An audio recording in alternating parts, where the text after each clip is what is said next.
How did you get into the financing, credit, transportation car business yourself?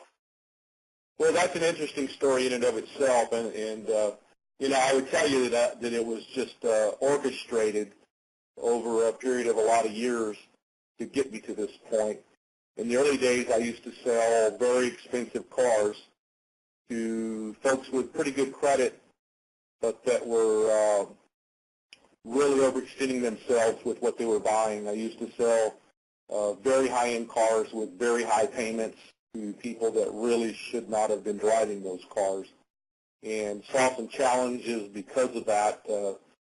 You know, signing up for a long-term contract with a real high payment, not knowing what the future holds, can really be challenging once something bad happens in your life. And when you factor that into the purchase equation and also consider the lifespan of a vehicle and what types of problems can come along,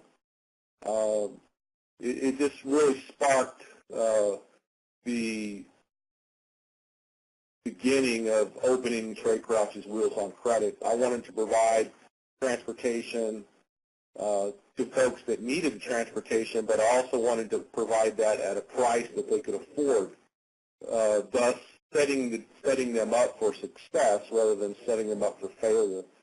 I saw a lot of really good people go down in terms of their ability to purchase large items because they just didn't plan correctly.